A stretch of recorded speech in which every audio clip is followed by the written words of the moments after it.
छत्रपती शिवाजी महाराज आणि छत्रपती संभाजी महाराजांसंदर्भात आक्षेपार्ह विधान करणारा प्रशांत कोरटकर अजूनही पोलिसांच्या हाती लागत नाहीये। 3 दिवस उलटले तरीही कोरटकर फरारच आहे। त्यामुळे आता कोरटकरचा आका कोण असा सवाल विरोधकांनी उपस्थित करायला सुरुवात केली आहे। त्यांनी त्याच्यावर लक्ष ठेवलं पाहिजे होतं, पण का ठेवलं नाही, कशामुळे ठेवलं नाही, हा सुद्धा एक संशोधनाचा शोधाचा विषय आहे। कोरटकरवर का बोलत नाही, यावर का तुमचे तोंड शिवले असतात? हे महाराजांचा अपमान करणारे खुलेआम सुटावे अशी तुमची भूमिका आहे का?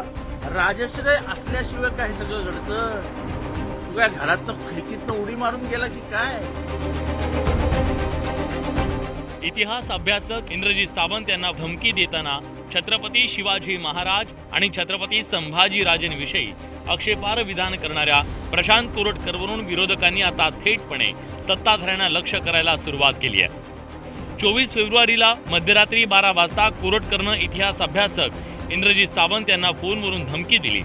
त्याच्या धमकीची ऑडिओ क्लिप दुसऱ्या दिवशी समाज माध्यमात आली, ज्यात प्रशांत कोरटकरनं छत्रपती शिवराय आणि शंभूराजेंसंदर्भात आक्षेपार्ह विधान केल्याचं उघड झालं।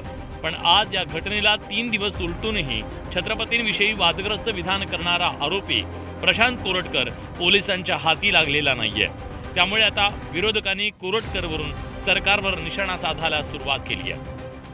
तो कोरटकर आता फार मोठा माणूस झालेला आहे। त्याचा स्टाईल वगैरे फिल्मी स्टाईल झाला आहे। तो तर IAS अधिकाऱ्यांच्या IPS अधिकाऱ्यांच्या बदला करणारा मागच्या एवढे मोठा त्याच्याकडे अधिकार आहेत असं मी ऐकतोय। कोणालाही बदली करायची असेल IAS आणि IPSला मोठ्या पदावर तर कोरटकरला भेटावं लागतं असं चर्चा आहे। त्यामुळे त्याला कोण पकडणार? त्याने काही बोलू देत, सत्तेचा जो धुंदी आहे त्याच्या चेहऱ्यावर दिसते। दोन हलकट माणसं वाटेल ते बोलून जातात आणि पळूनही जातात। माझ्या अंदाजाने कोरटकर गुवाहाटीत आहेत। आश्चर्य आहे। राजश्रय असल्याशिवाय काय सगळं घडतं? तू काय घरातनं खिडकीतनं उडी मारून गेला की काय? कोरटकर आणि सोलापूरकरला जोपर्यंत चापट्या बसत नाही तोपर्यंत या मनाला शांतीच मिळणार। 3 दिवस उलटून देखील प्रशांत कोरटकर पोलिसांना सापडलेला नाही। कोल्हापूर नागपूर पोलिसांच्या शोध मोहिमेला अजून अपेक्षित यश आलेलं नाही। प्रशांत कोरटकर मध्य प्रदेशातल्या इंदोर बालाघाटमध्ये लपला असल्याची माहिती आहे।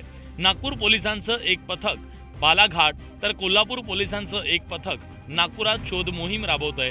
प्रशांत कोरटकरला अटक न केल्यास गनिमी काव्यानं आंदोलनाचा इशारा सकल मराठा समाजानं दिलाय।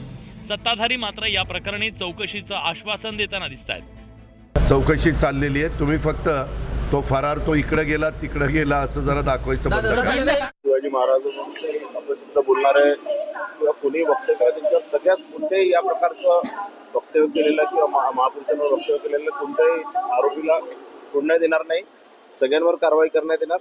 आणि प्रशांत कोरटकरांच्या संदर्भात मला असं वाटतं ते फरार आहेत, त्यांनाही लवकरात लवकर पकडण्यात येणार आणि त्यांच्यावरही सक्त कारवाई करण्यात येणार। प्रशांत कोरटकरचं धमकी प्रकरण ताजं असतानाच इतिहास अभ्यासक इंद्रजीत सावंतांना पुन्हा धमकी मिळाली आहे। केशव वैद्य नावाच्या व्यक्तीनं YouTube चॅनलच्या कमेंटमधून सावंतांना जीवे ठार मारण्याची धमकी दिली आहे। शासनानंच याच्यावर सगळ्यांवर कारवाई केली पाहिजे। सोशल मीडियातनं अशा पद्धतीनं धमक्या देण्याचं सत्र हे वारंवार सुरू असतं, त्याची काही जास्त दखल घ्यावी असं मला वाटत नसतं। आता शासन काय करतंय हे बघायला पाहिजे मला असं। खरं तर कोरटकरचं प्रकरण समोर आल्याच नागपूर पोलिसांनी कोरटकरच्या घराबाहेर पोलीस बंदोबस्त लावला, पण पोलिसांच्या हातावर तुरी देऊन कोरटकर फरार झाला। आता 3 दिवस उलटूनही कोरटकर सापडत नाहीये। विरोधकांनी सरकारच्या भूमिकेवर संशय उपस्थित करायला सुरुवात केली आहे। कोरटकरला नेमकं कोण अभय देत आहे? कोरटकरचा आका कोण असा सवाल उपस्थित केला जातोय। Bureau report, news 18 Lokmat.